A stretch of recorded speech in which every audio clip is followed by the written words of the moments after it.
Boa noite, pessoal que está chegando, boa noite.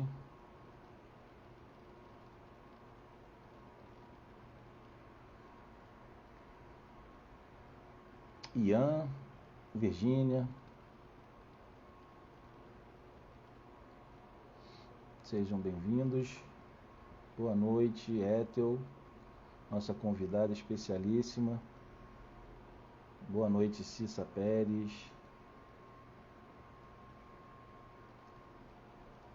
Aguardando um pouquinho o pessoal chegando. A Ethel já está por aqui também. Vocês estão me ouvindo bem? O som está chegando normal?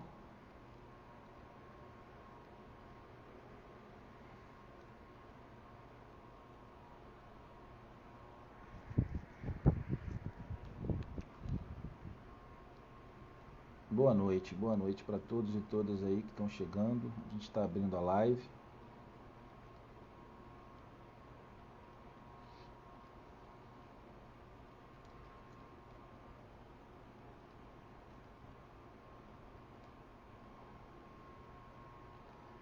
Deixa eu conectar com a Ethel aqui. Boa noite para todos e todas aí que estão chegando. A gente está abrindo a live.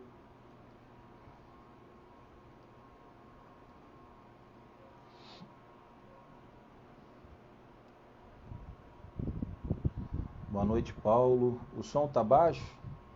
Bom, deixa eu convidar a Ethel aqui para a gente.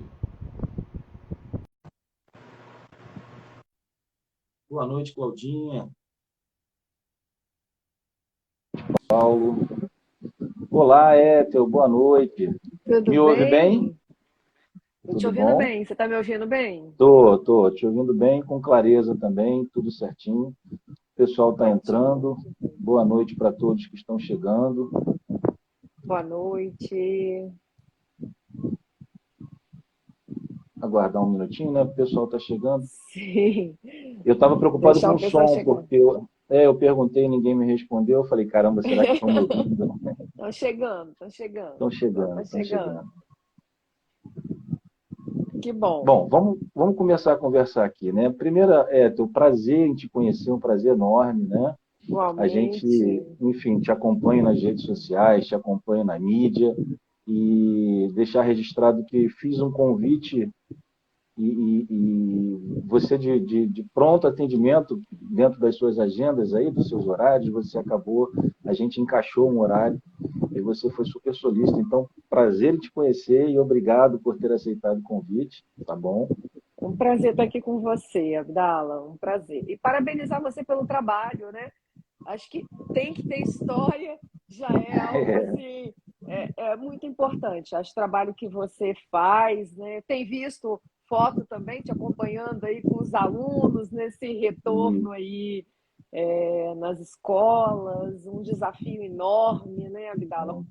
Poucos investimentos que foram feitos. Então, infelizmente, tudo isso que nós vivemos. E os historiadores são fundamentais, porque vão ter muita coisa para contar, né? Nossa, o, o desafio é enorme, né? É um desafio enorme para a nossa, gente. um Mas, desafio enfim, enorme. é um trabalho que a gente mais ou menos já está acostumado, né? Mas é sempre assustador quando a gente É. passa por cenários como esse de uma pandemia. Enfim, aproveitando o gancho que você falou, eu posso te chamar de você, né? Você tem problema? Sim, Não? com certeza. Então Pode ter tá. certeza. Você falou da questão dos alunos, sala de aula, professor. Nosso público, eu acho que vai ser um público bem mesclado, né? Muita Uhum, gente que acompanha o seu trabalho, vai ter amigos de colégio, de trabalho meus também, alunos, inclusive. uhum. Então, acho que a proposta para a gente, nesse bate-papo, nessa entrevista com você, é mais ou menos fazer um apanhado para que todos possam entender efetivamente o que está acontecendo, né? Em que pé que a gente está Uhum. hoje, né? Então, Tá, já aproveitando, boa noite para o pessoal que chegou agora, deixa eu te apresentar, né? Para quem não tá te bom. conhece, Ethel Maciel, doutor em saúde coletiva e epidemiologia pela UERJ, pós-doutor em epidemiologia pela Johns Hopkins University, professora titular da Universidade Federal do Espírito Santo, presidente da Rede Brasileira de Pesquisas em Tuberculose. Outro dia eu assisti sua live sobre tuberculose. Atuante na causa das mulheres na ciência e pesquisadora do CNPq. Eu sei que seu currículo é muito maior do que isso, mas, enfim, a gente deu uma enxugadinha aqui para poder otimizar. E aí, Ethel, eu já queria engatar. Uma pergunta que todos nós estamos fazendo hoje em dia em que pé nós estamos? Eu estava pesquisando agora, atualizando os números no CONAS, né? E a gente bateu hoje 663.111 mortos pela Covid, sendo 245 no último período. Então, continuamos tendo um número na casa das centenas de óbitos, e em breve vamos chegar aos 700 mil óbitos. E a gente tem, sem considerar as subnotificações que acompanham a pandemia no Brasil, a gente tem a subnotificação como uma marca registrada da nossa gestão pandêmica, né? E a baixa testagem, que são problemas que acompanham a gente. Ethel, a pergunta é, como é que o Brasil está nisso hoje? Essa pandemia acabou? A pergunta é tão inocente que muita gente está querendo forçar isso, né? Então, a pandemia vai acabar. Ela vai acabar. Só que o verbo ainda não está no passado. Nós ainda continuamos na pandemia. Só quem pode revogar, a gente viu muito, né? Um ministro que revogou o decreto de emergência de saúde pública de importância nacional. Então, só para lembrar que a gente tem uma legislação sanitária, que ela é internacional, né? A gente tem uma legislação internacional e temos a nossa legislação nacional. Então, essa emergência de saúde pública de importância nacional, ela é instituída toda vez que o país está passando por alguma crise sanitária. A gente teve isso no caso do Zika vírus e agora ela foi criada em 2015, então nós não tivemos muitos decretos ainda. Tivemos em 2015 no Zika vírus, na pandemia, e agora na pandemia da Covid-19. Então, assim, o Ministério revogou esse decreto, mas só quem pode. Mas a gente ainda está sob o decreto de emergência de saúde pública de importância internacional, que é a OMS que decreta, e só a OMS pode dizer que a pandemia chegou ao fim ou não. E isso é feito, Abdala, baseado em indicadores epidemiológicos, como você falou, em dados de número de casos e de número de óbitos. Eu não sei se é o meu, estou ouvindo um barulho. Então, assim, é baseado nesses indicadores. Nós ainda não temos um consenso internacional do que a gente vai considerar, se a gente pensar em outras doenças infecciosas, né, a própria tuberculose, a influenza, né, a gripe, o sarampo, a poliomielite. Então, assim, de outras doenças infecciosas, o que a gente considera uma doença endêmica, né? A gente não está mais numa pandemia, nem numa epidemia, no caso nacional, e a gente está com um número de casos e de óbitos aceitável, né? Se a gente pode usar essa palavra para óbito. O que a gente vai considerar como um nível de convivência, né? É difícil a gente eliminar, nós não temos até hoje, né? Nós só erradicamos, assim, não temos mais nenhum caso da varíola. As outras doenças infecciosas, né, que a gente conhece, que a gente tem há milênios, elas continuam conosco, a gente não conseguiu eliminá-las nem erradicá-las, são níveis diferentes. A gente tem na epidemiologia o controle da doença, que a gente ainda não chegou, né? A gente espera estar perto. Quando a gente define alguns indicadores que a gente vai considerar endemia, depois a gente tem a eliminação, depois a gente tem a erradicação. A eliminação é quando a gente estabelece números muito pequenos. Por exemplo, a gente está eliminando a poliomielite. Nós tínhamos conseguido também estávamos próximos à eliminação do sarampo e agora a gente retoma. Enfim, tem uma série de questões que essa cobertura vacinal nas crianças tem diminuído nos últimos tempos no Brasil. Isso está fazendo com que doenças que a gente já estava muito perto da eliminação ou já tínhamos eliminado estão retornando. Então, a gente não tem, nós estamos agora numa tentativa de eliminar a tuberculose como problema de saúde pública também, então, reduzir muitos indicadores, mas também não conseguimos. Então, a gente continua com número de casos e de óbitos. A gente tem mais ou menos... Vou dar o exemplo da tuberculose, vou dar o exemplo da gripe, para a gente ter uma ideia, assim, Sim, sim. são doenças respiratórias, né? São outros Uhum. micro-organismos, mas também doenças respiratórias. Então, assim, a tuberculose, a gente ainda tem no Brasil em torno de 80 mil pessoas que adoecem por tuberculose, e a gente tem vacina, né, para tuberculose, aquela BCG, aquela marca que a gente tem, né, no braço, é a vacina contra a tuberculose. Ela protege muito bem contra doenças graves, até os 5 anos, contra a meningite tuberculosa, que é uma forma muito grave, que matava muitas crianças. Então, a vacina tem uma eficácia de mais de 90%, protege muito, mas ela protege menos, em torno aí de 60%, contra a tuberculose pulmonar, essa que a gente desenvolve em geral na vida adulta. Então, hoje nós temos outras pesquisas para tentar encontrar melhores vacinas, mas a que nós temos hoje é a BCG. Então, assim, e nós temos em torno de 4 mil óbitos por ano de tuberculose. Então, para a gente ter uma ideia. Então, é uma doença que já tem milênios com a humanidade, né? Desde a vinda dos colonizadores para o Brasil, né? A gente conhece a tuberculose aqui no Brasil, né? Trazida pelos portugueses, e disseminada, né, entre os indígenas e os negros que vieram, né, os africanos que vieram para cá, infelizmente, né, toda a nossa história. Então, assim, nós temos, era uma pandemia muito severa, né, muitas pessoas morreram no passado. Hoje nós temos no Brasil ainda muitas lembranças dos antigos sanatórios, onde as pessoas iam para ficar longe, né, da sociedade. Então, muitas coisas tristes que aconteceram. A influenza, a gente ainda tem um número de mortes que se aproxima aí a 1.000 casos de óbitos por ano, né? Então, não é que a gente não tenha nenhum óbito, mas é um número bem pequeno.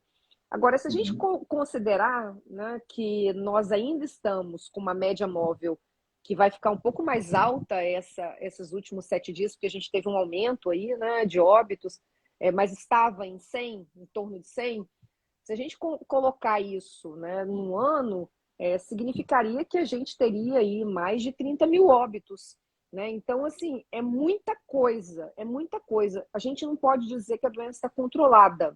Então, nós não estamos nem no primeiro estágio, nós ainda continuamos numa pandemia, nós não chegamos no controle, muito menos na eliminação e muito longe ainda da erradicação.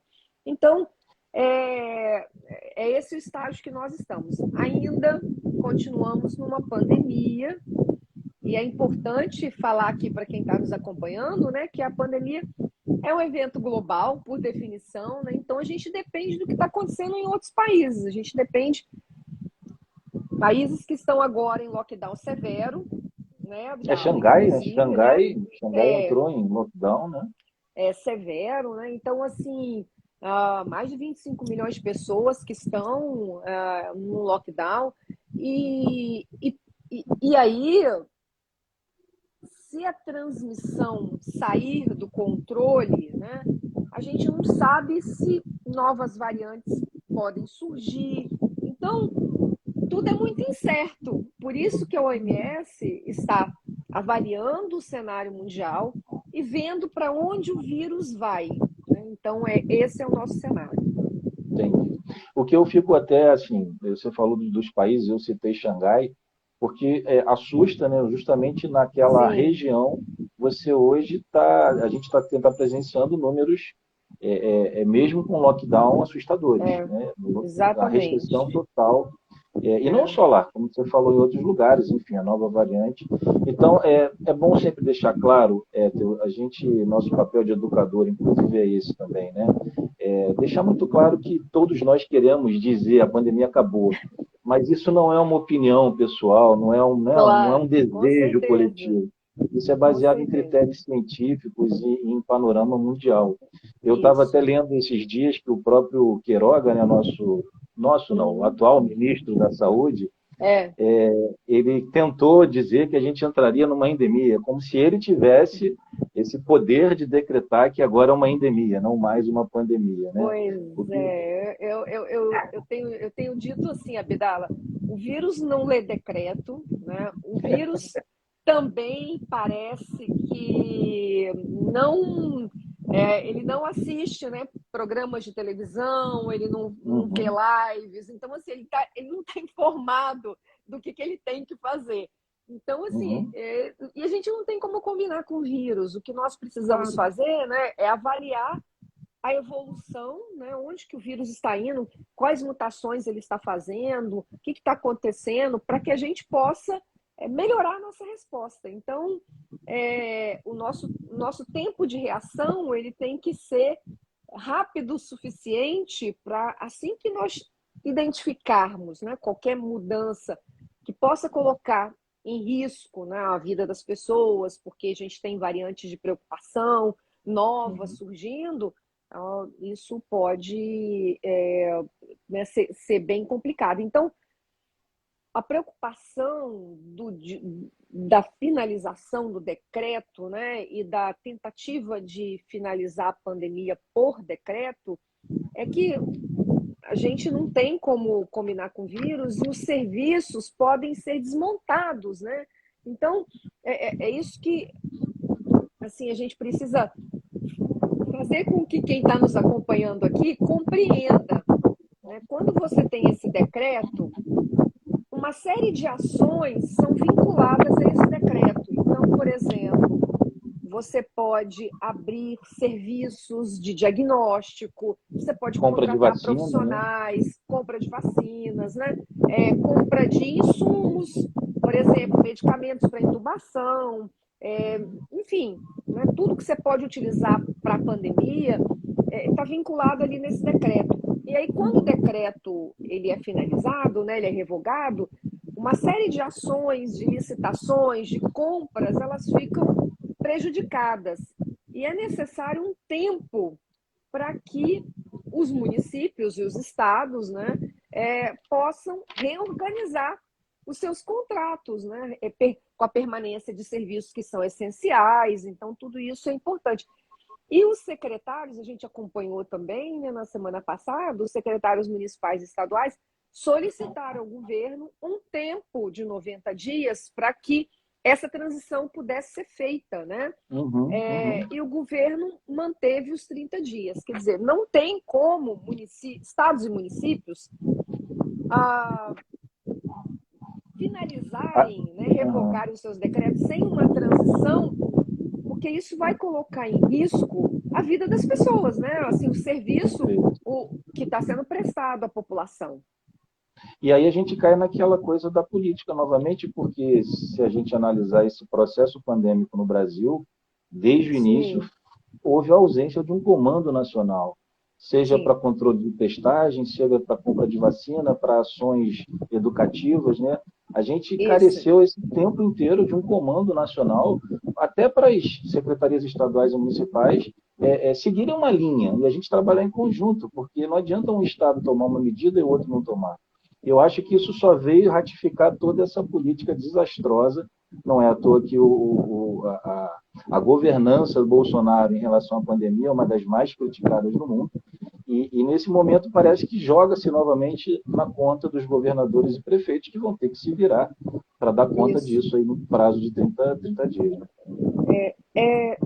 Quem não é dessa área da saúde pública, né, da saúde coletiva, é importante que a gente é, fale para as pessoas, porque nós aqui no Brasil sempre tivemos uma tradição muito consolidada na saúde pública. Nós temos assim grandes sanitaristas no Brasil, instituições muito fortes, né, como o Fiocruz, o Instituto Evandro Chagas, nós temos o Butantan, assim, nós sempre tivemos uma tradição muito forte de pessoas que pensam a saúde pública, né? A própria Constituição do Sistema Único de Saúde, que foi feita, né, pelos nossos sanitaristas, uma luta grande aí pelo direito à saúde, Então a gente tem uma tradição e a gente sabe fazer isso muito bem.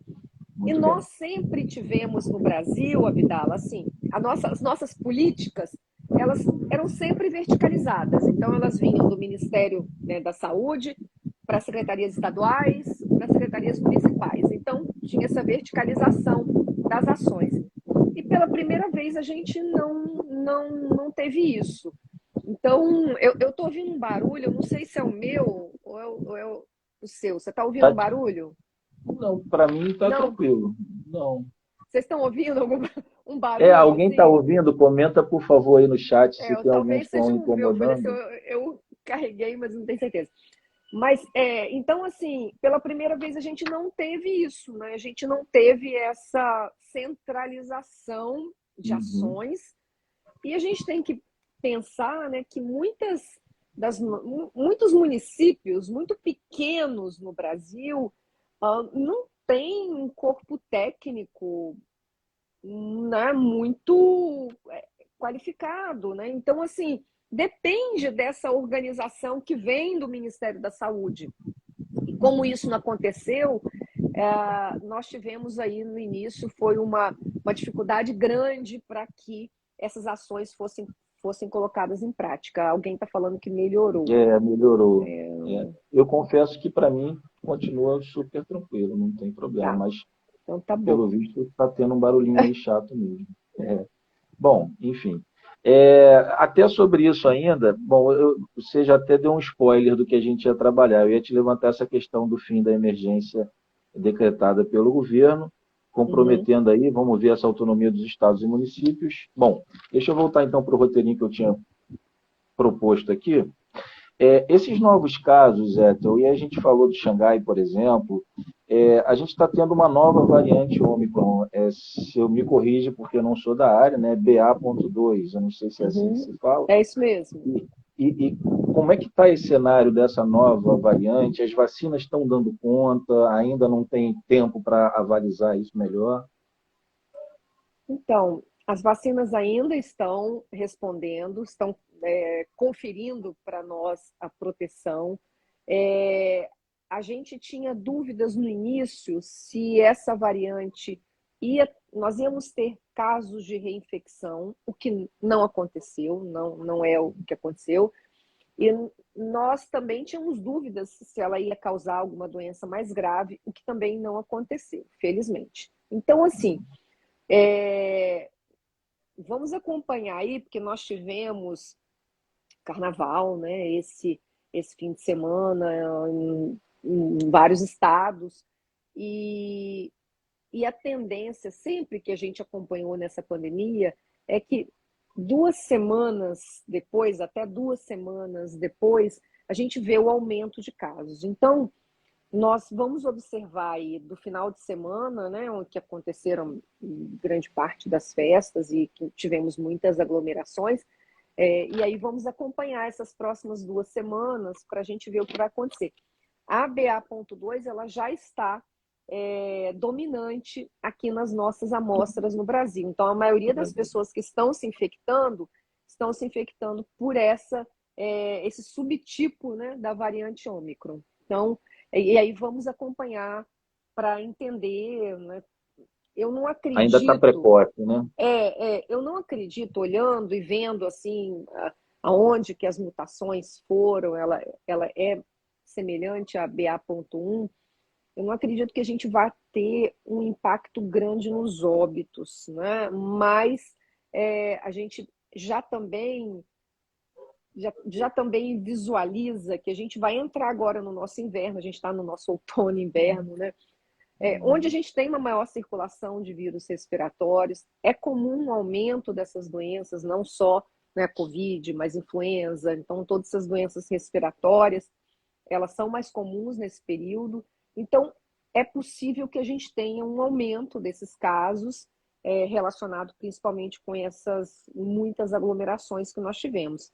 Mas eu não acredito que a gente vai ter um impacto grande no óbito, a não ser que Letalidade, né? a não ser que a gente tenha aí novas variantes de preocupação. Acredito que a nossa Uhum. vacina ainda vai continuar cumprindo aí Segurando, né? é, Tá. o seu papel. Tem uma pessoa, o Rafael Alves, ele faz uma pergunta aqui. Desculpa, Rafael, passou, a gente acabou conversando e a Uhum. subnotificação da Covid-19 ainda é alta no país? Ele está perguntando. Acho que. Então, a, a OMS faz uma estimativa de que nós tenhamos, os países têm subnotificações diferentes, né? Uhum, Então, recentemente, eles até fizeram um estudo de vários países no mundo, por exemplo, a África, a estimativa é que tenha mais de 50% de subnotificação. Nós estaríamos entre 10% e 20% de subnotificação.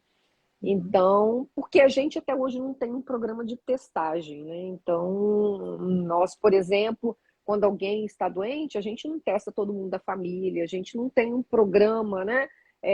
Alguém na escola que ficou positivo, né? Por exemplo, pegando o exemplo aqui do seu local de trabalho, do meu local de uhum, trabalho, você não tem a análise de todos os contatos. Então, assim, a gente não tem um programa de testagem no Brasil. E isso uhum, acaba fazendo com que a gente tenha subnotificação, principalmente numa doença, como é o caso da Covid, que nós temos assintomáticos, né? Temos pessoas que não apresentam sintomas, mas elas podem estar transmitindo, né? Então, uhum. essa é a preocupação. É uma Essa. estimativa de entre 10% e 20%, né? Então, é, no, agora, já foi muito maior no início, porque Uhum, a gente não tinha teste, praticamente a gente não tinha teste, né? Aqui, quando nós fizemos um inquérito epidemiológico aqui no Espírito Santo, só para Rafael que perguntou, né? foi Para Rafael. ter uma ideia, Rafael, isso foi em maio, junho de 2020, quando a gente tinha pouquíssimo teste. Nós tínhamos um número aqui, né, quando a gente fez os testes, fomos na casa das pessoas, né, fizemos a coleta e examinamos todo mundo, a, o nosso cálculo de subnotificação era de 10 para 1. Então, a cada uma pessoa diagnosticada, a gente estava perdendo aí 10. Então, assim, era muito mais alta, muito É mais alta. alta, né? Agora, né, a gente tem uma oferta maior de teste, bem mais. A gente não tem um programa de testagem, mas a gente tem uma oferta maior de teste. Né? Assim, Eu tá. a gente ainda precisa ir atrás do teste. O teste não Uhum, vem onde a gente está, uhum. mas já melhoramos bastante. Então, a estimativa é que tem entre 10% e 20%. Eu estava até lendo, não sei se procede, a gente falando de ambiente escolar, né, que é, no caso aí meu Uhum, local, e nos Estados Unidos, as crianças, e aí é um grande desafio a questão da vacina para as crianças, que ainda está em uhum, processo, que uhum. nos Estados Unidos a testagem em crianças se dá até 2 vezes por semana. Eu não sei se procede Isso, essa informação. E procede aqui a essa gente, eu acho que em informação. 2 anos a gente não teve Não absolutamente tem nada. nada, nada. Essa foi a grande. Eu debati muito esse tema, Abdala, muito esse tema das escolas, né? Até porque eu era vice-reitora, fui reitora eleita Eu não aqui queria tocar no assunto, mas se você permitir, eu vou tocar no assunto. não, com certeza, assim. Aham. Aí, Só deixando claro para o pessoal, desculpa te interromper, uhum, a Eton Maciel foi escolhida reitora, magnífica reitora da Universidade Federal do Espírito Santo, e por problemas do nosso cenário político atual, o governo impediu, né, não autorizou a posse dela enquanto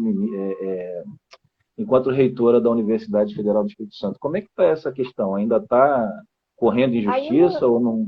Então, a gente tem um processo agora, né, no STF, mas assim, Uhum, o Bolsonaro já fez intervenção em mais de 30 universidades, então hoje assim uhum, é um cenário caótico, um cenário muito triste para as nossas instituições, né? uhum, Mas assim, o que eu ia dizer por conta desse meu histórico, né, eu acabei me envolvendo muito nessa discussão das escolas e da uhum, necessidade, né, de mudanças e de termos um projeto para as escolas. Então, escolas, universidades, faculdades, né, institutos. Então, assim, o que, que a gente olhava os outros países, inclusive países que tinham até menos recurso que nós, com programas muito específicos. E aqui, infelizmente, no Brasil, O MEC desapareceu, né? E parece que ainda não foi encontrado, né? Então, é muito triste o cenário. A gente teve um total descaso com a educação no Brasil e não tivemos investimento. Então, não tivemos, por exemplo, políticas de distribuição de máscaras filtrantes, não tivemos política de instalação de filtros EPA, não tivemos política de testagem. Então, foi um total abandono. E isso fez com que a nossa educação tivéssemos um prejuízo muito grande, né? As nossas crianças, adolescentes, né, e adultos.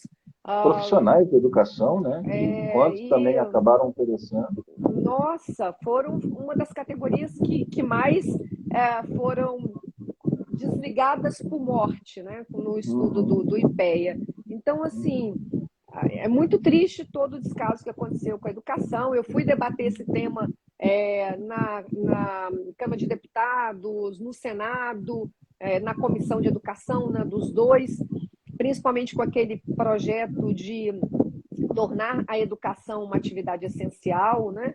Então, fui discutir bastante isso, porque, na verdade, a gente precisava que não um decreto, né, tornando a educação essencial. A gente precisava de ações, né, que não aconteceram. Então, esse descaso foi muito triste, né? E muitas crianças vão ficar aí com na uma sorte, defasagem, né? Muito abandono, né? A gente vai ter que assim correr atrás. A gente tem muito trabalho nesse campo da educação, muito trabalho para recuperar a pandemia. Então, um cenário bem complicado. A Joana fez uma pergunta aqui também. Eu vou ficar intercalando o nosso roteiro que eu tinha preparado com o pessoal que está participando. Tem que responder as pessoas que estão aqui. A Joana comentou aqui: oi, não sei se já foi assunto, mas dá para dizer que o que está ocorrendo hoje nos países asiáticos pode ser chamado de uma nova onda? Então, eles estão vivendo agora, Joana, a onda da Ômicron que nós vivemos em janeiro, fevereiro. Então, eles estão passando por ela agora. Vamos dizer assim, é como se eles estivessem atrasados na pandemia, né? Num momento atrasado. E o que está acontecendo? Eles estão passando a onda da Ômicron com uma cobertura vacinal menor, eles têm aí em torno de 60%, e de esquema primário, e eles usaram lá as duas vacinas de vírus inativados, que são as vacinas chinesas, né? Que a gente já sabe que tem uma eficácia menor, principalmente para idosos, que é onde a doença também causa maior gravidade. Então, uma série de uma composição ruim, né, que acabou tendo um impacto grande com a Omicron lá. O problema é toda vez que você deixa o vírus solto, o vírus ser transmitido de forma muito acelerada, a gente dá a ele chance de fazer mutações e que podem colocar em risco a nossa estratégia aqui de vacina. Então, a gente está olhando, né, para o que está acontecendo agora na Ásia com preocupação, porque não sabemos o que pode acontecer com o vírus.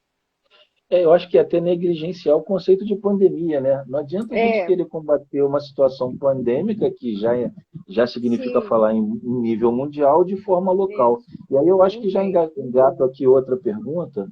A Carla coloca assim: como controlar a pandemia se os vacinados estão se infectando? Eu acho que vai muito por aí que você falou, né?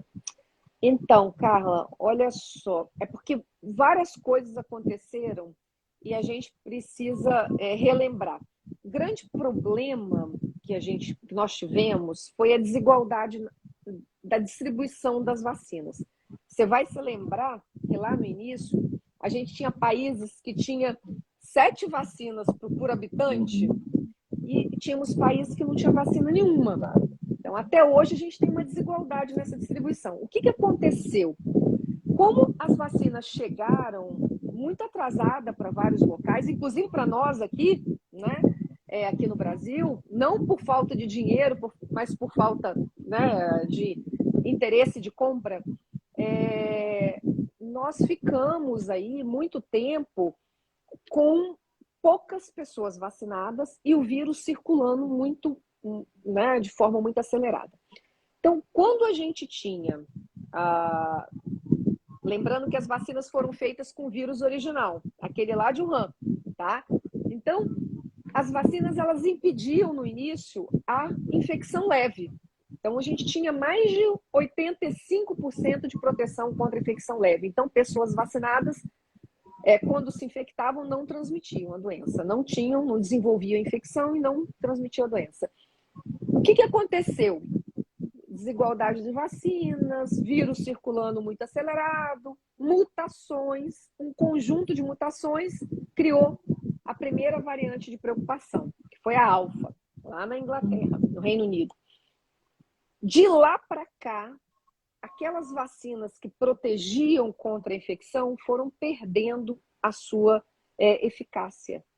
E aquela eficácia que antes era de 80%, caiu para 60% e agora com a Omicron caiu para 30% contra infecção leve. Ainda a gente tem uma eficácia de mais de 80% contra a infecção grave, né, contra a doença grave. Mas contra a infecção leve, a vacina perdeu. Ela perdeu por quê? Porque a gente foi deixando o vírus sendo transmitido, fazendo mutações, os países não tinham vacinas e a gente deixou, eu digo assim, o vírus, ele está cumprindo o papel dele, ele está sendo bastante eficiente. O que ele quer? Ele quer sobreviver sendo transmitido de uma pessoa para outra. E ele vai tentando encontrar caminhos, né? E aí, a ideia dele é fazer mutações para conseguir enganar o nosso sistema imunológico e impactar as nossas vacinas. É isso. Esse é o caminho. Entendeu? Se a gente deixar ele sendo transmitido de forma desenfreada, a gente vai ter variantes de preocupação que vão colocar em risco a nossa vacina. E aí, possivelmente, a gente precisa de novas vacinas, a gente vai precisar revacinar todo mundo. Então, é muito complexo, porque é uma doença nova, a gente está aprendendo, a gente não sabia muito a velocidade de mutação do vírus, agora a gente pensava que era rápida, mas agora a gente sabe que é muito rápida, ele fez muitas milhões de mutações e criou essas variantes de preocupação que nós temos hoje, né? As 5 que nós temos hoje, que impactaram bastante as nossas vacinas. Ou então seja, se a isso, gente Carla. se a gente tivesse vacinado todo mundo lá no início, a gente tivesse vacinado de forma igual todo mundo lá no início, muito possivelmente a gente teria segurado, a gente não teria variante de preocupação, a nossa vacina seria mais eficaz. Mas agora a vacina não é tão eficaz para proteção contra infecção leve. Que é outra crítica, né, Theo? A gente tem um know-how de vacina, né? Nosso programa, a gente é nacional de imunização, sempre foi referência. Referência. Né? Pois e de repente a gente tem esse cenário aí catastrófico em relação a isso. Bom, vamos tocar o barco. Em cima da pergunta da própria Carla, desculpa, a Jaqueline traz uma aqui também, e eu vou fazer outra junto. Quem tem comorbidade deve continuar mantendo o afastamento? Aí eu vou engatar uma outra pergunta. Máscara. Qual é o tamanho da importância da gente usar máscara? Você falou uma coisa que eu tenho repetido também. O vírus não lê decreto, o vírus não tem passaporte. Né? Não adianta uma prefeitura liberar a máscara no espaço aberto, no espaço fechado. Não conhece delimitações administrativas, de regiões administrativas, né? Isso. Aquilo que a gente fala. Aqui acaba o limite de uma cidade aqui. Você não pode passar aqui. Pois é. Como é que fica essa questão da comorbidade e uso de máscara? Nossa, cara. Então, Jaqueline, né? Jaqueline. Nós aprendemos ao longo, né, da pandemia que aquelas pessoas que tinham alguma doença que diminuía a resposta imunológica, a resposta de defesa do nosso organismo, elas estavam sob o maior risco de, uma vez infectadas, adoecerem e desenvolverem uma doença mais grave. Então, a gente foi aprendendo ao longo da pandemia. Um conjunto de estudos, né, foram demonstrando isso. Né? Quem eram as pessoas internadas, né? Quem eram as pessoas que estavam precisando, por exemplo, de UTI, né? Quem eram as pessoas que precisavam ser entubadas, quem eram as pessoas que estavam morrendo. Então, a gente viu que um conjunto de comorbidades, de doenças que as pessoas já tinham, acabavam deixando elas numa situação de maior vulnerabilidade. Então, sim, essas pessoas ainda hoje são as que morrem, né? São os idosos. Infelizmente, eu digo assim, a idade ela nos dá várias coisas boas, mas ela traz algumas... o próprio envelhecimento, ele faz com que a nossa resposta imunológica ela fique comprometida. Não só contra a Covid, mas contra outros agentes, né? E aí, pessoas acima de 70 anos, principalmente, a gente tem visto que mesmo vacinados, uma vez infectados, tem uma possibilidade maior de desenvolver doença grave. Então, a gente diz, idosos, aquelas pessoas que têm doenças que diminuem a resposta imunológica, tratando contra o câncer, pessoas que têm doença renal, tomam altas doses de corticoide, que diminui a resposta de defesa, e pessoas que fazem hemodiálise, por exemplo. Então, qualquer doença que você tenha que diminua a sua resposta imunológica, que deixe você mais vulnerável à gravidade, vai te colocar em maior risco. Então, você deve se proteger mais. Então, para essas pessoas, eu digo o seguinte, olha, evitem ficar em locais fechados com muitas pessoas, evitem aglomeração. Então, você vai reunir a família, por exemplo, reúne a família num local aberto, num quintal, numa varanda, num local arejado, porque essas pessoas, elas estão sob o maior risco, né, de adoecerem. E a máscara, Abdala, a máscara, nós ainda estamos numa pandemia, né, e a gente sabe, nesse momento, a gente aprendeu, tem muita coisa que a gente não sabe ainda, é uma doença nova, a gente está aprendendo, né, a ciência está criando as evidências, e eu digo assim, a ciência já conseguiu nos dar muitas informações num curto espaço de tempo. Mas tem muita coisa que a gente não sabe, uma doença nova. Eu trabalho com tuberculose, que é uma doença de mais de 5 mil anos que a gente já sabe, conhece a tuberculose. E tem muita coisa que a gente não sabe ainda. Então, assim, a Covid tem 2 anos, então é uma doença que a gente ainda está aprendendo. E a gente sabe que tem a Covid longa, ou a Covid persistente, as sequelas da Covid. E elas não necessariamente dependem da gravidade. O que isso quer dizer? Quer dizer assim, eu posso ter me infectado e ter tido uma doença leve e mesmo assim ficar com uma sequela da Covid. Então, eu digo assim, a máscara é uma proteção adicional. A vacina é fundamental, mas a máscara é uma proteção adicional porque, principalmente em locais fechados, ela vai te proteger, né? Ela vai te proteger, vai filtrar partículas muito pequenas e impedir, né, que o vírus entre nas suas vias aéreas aqui. É importante dizer também, Abdala, que nesse momento também a gente já aprendeu que a máscara cirúrgica ou a máscara PFF2, elas conferem proteção. A máscara de tecido, com essas variantes mais transmissíveis, ela tem uma eficácia muito pequena. Então, assim, como a gente não teve uma política de distribuição de máscara, que era o que a gente deveria ter feito, porque é algo barato, é algo que o Brasil produz, a gente tem fábrica aqui, a gente poderia ter feito uma política linda, como outros países fizeram, distribuindo para trabalhadores que usam transporte coletivo. A gente poderia ter evitado muitas mortes, mas não fizemos. Então, assim, quem puder, continue ainda usando máscara, principalmente se for em lugar fechado, com muitas pessoas, se você utiliza o transporte coletivo e, idealmente, né, essas máscaras mais filtrantes, cirúrgica e a PFF2, né, que é aquela peça facial filtrante. Eu falo pela questão escolar, né?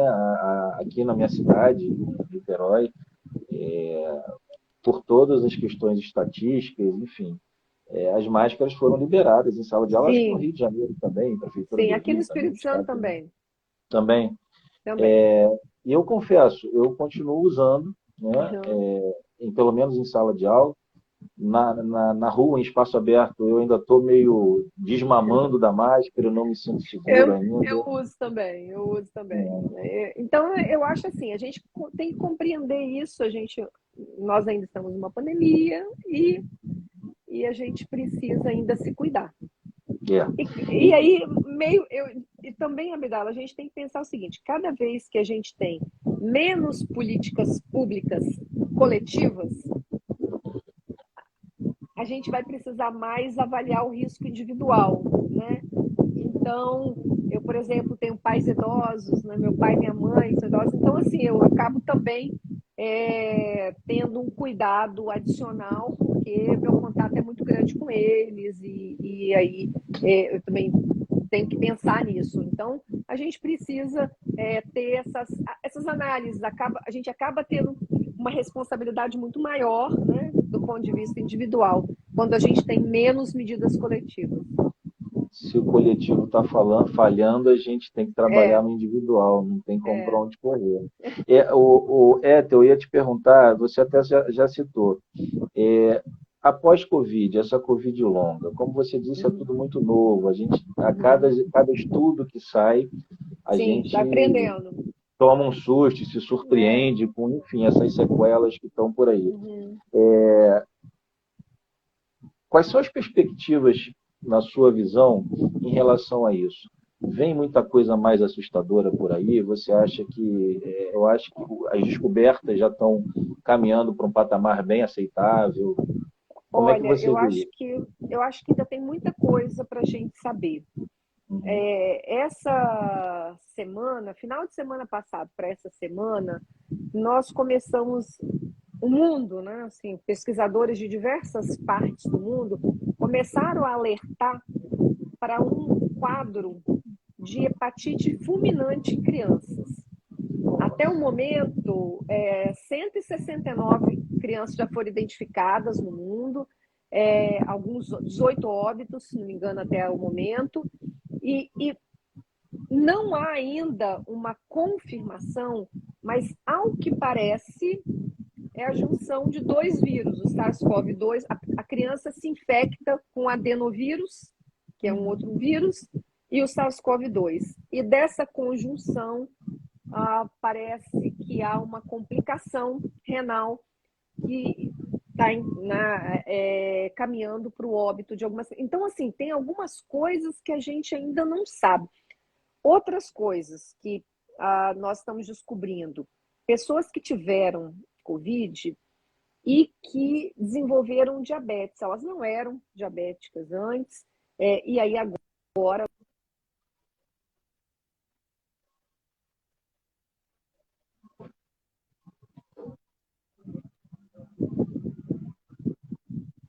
Tocou o telefone aqui, eu não sei se você parou. eu ia falar isso, eu acho que interrompeu Eu aqui o tenho som, uma mas já coisa. voltou.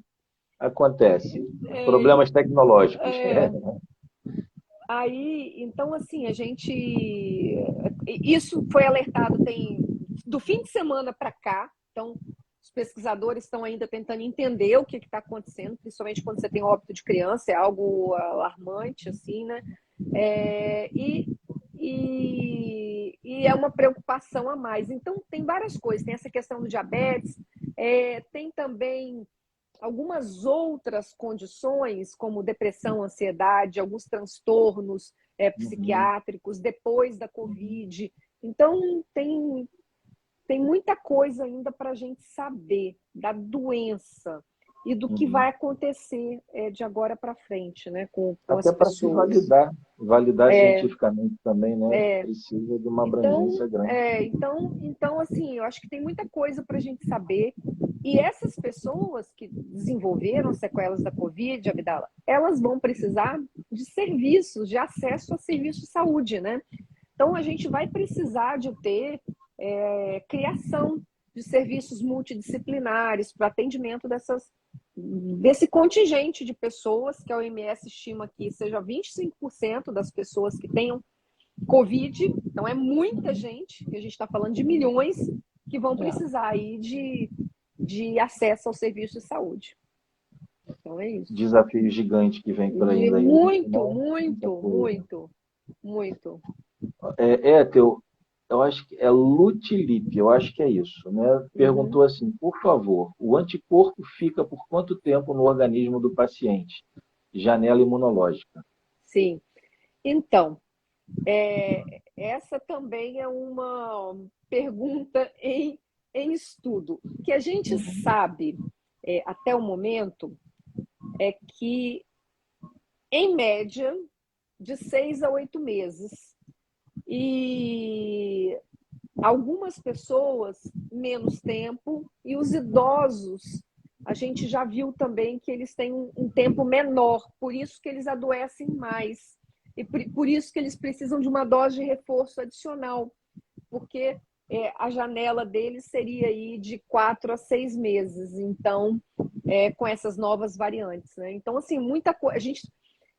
É isso, a gente precisa continuar fazendo as pesquisas para que a gente tenha esse conjunto de informações para responder as perguntas, né? E as respostas, gente, elas vão mudando, porque o vírus muda, né? O vírus muda e a gente aí tem que ir acompanhando e vendo qual o impacto dessas mudanças do vírus nesse tempo de resposta. Por exemplo, quando a gente não tinha Ômicron, o tempo essa janela imunológica era maior. Como a Ômicron aumentou muito a reinfecção, pessoas que tiveram Covid por outras variantes se infectavam também, porque ela encontrou um meio de enganar o nosso sistema imunológico, então isso diminuiu muito. Então, são muitas coisas que vão acontecendo, que o vírus vai mudando e a gente vai tendo que readaptar, né, as nossas respostas. Perfeito. Para a gente ir caminhando, né? Já vai dar Tô uma vendo hora de aqui. live, vai muito rápido, é impressionante. Deixa eu te fazer uma pergunta. As crianças, eu acho que hoje, junto com os idosos, que já estão aqui Sim. pelo menos tomando a 4ª dose de reforço, por outro lado, o programa vacinal em relação aos mais novinhos Está caminhando lentamente. Enfrenta problemas diversos. Desde negacionismo por parte de alguns, a questão da vacina, enfim. Como é que você avalia esse quadro em relação ao programa vacinal dos pequenos? Então, nós tivemos uma campanha muito forte por parte do governo, né?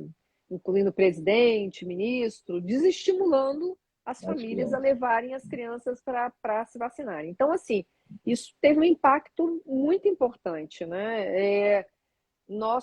Agora a gente chegou a 50% dessa faixa etária vacinada e a gente precisaria de chegar no mínimo a 70%, né? Então, assim, tem um trabalho grande a ser feito e, infelizmente, nós tivemos esse problema aqui no Brasil vindo das nossas autoridades, né? E você teria números em relação ao panorama mundial sobre o programa vacinal dos pequenos? Então, eles estão no mundo inteiro, mas alguns também países lento? bem menos que a gente, bem menos que a gente, porque que... como eles entraram, né, de novembro, dezembro, né, novembro em diante, aqui no Brasil, janeiro, né, janeiro praticamente em meados para o final de janeiro, nós aqui e a gente teve impacto principalmente por dessa campanha de fake news, né? Vinda aí do governo.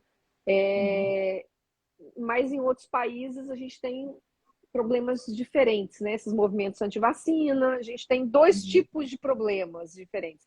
Anti-vacina nos países ricos e o problema da compra, da falta de dinheiro para compra de vacina nos países mais pobres. E o nosso foi, né, o problema de um movimento anti-vacina que praticamente era inexistente no país, a gente não tinha. É inacreditável isso, né?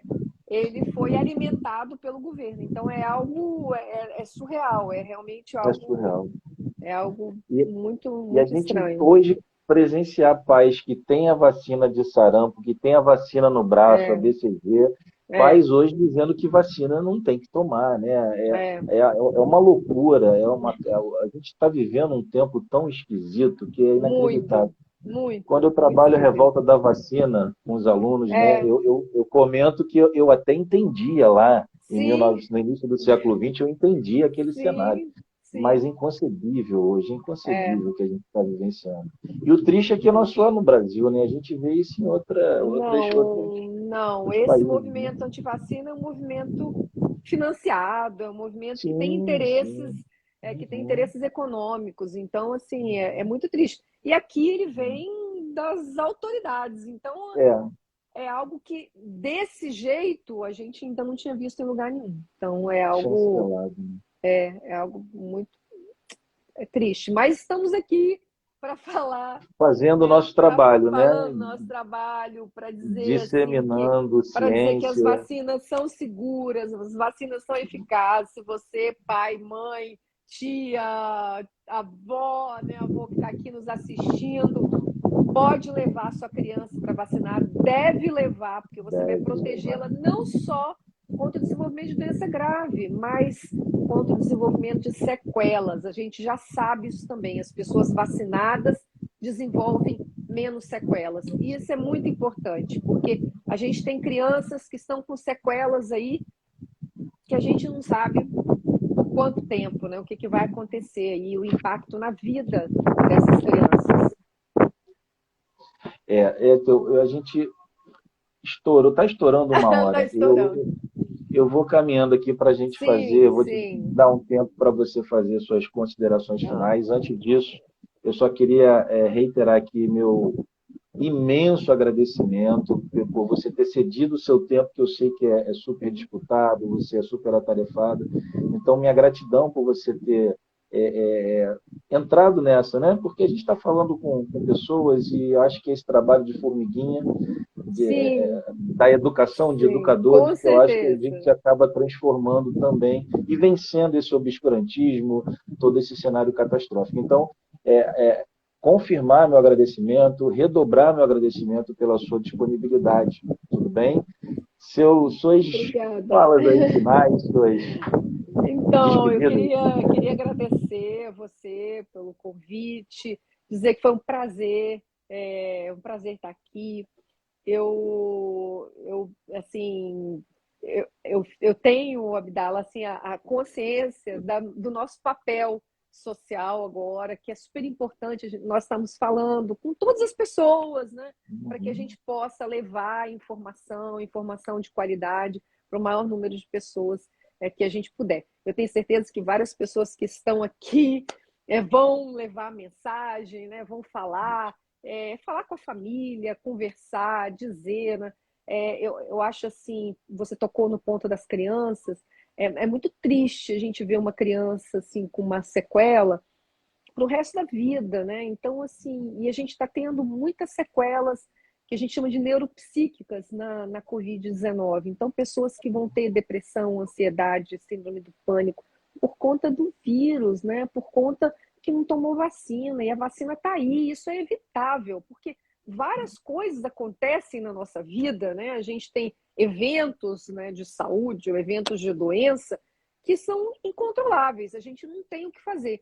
Mas quando a gente pode evitar, quando está ao nosso alcance evitar, a gente deve fazer, né? Então, assim, eu quero agradecer você também aqui a oportunidade, o espaço aqui do seu canal, e dizer que, para quem está nos acompanhando aqui, que leve essa mensagem, que é uma mensagem da ciência. A gente precisa fazer com que a ciência ela possa ser discutida com todos, né? Não só para aqueles que são cientistas e que fazem a ciência, mas a ciência tem que estar ao alcance de todos e a gente tem que possibilitar esse diálogo, essa conversa.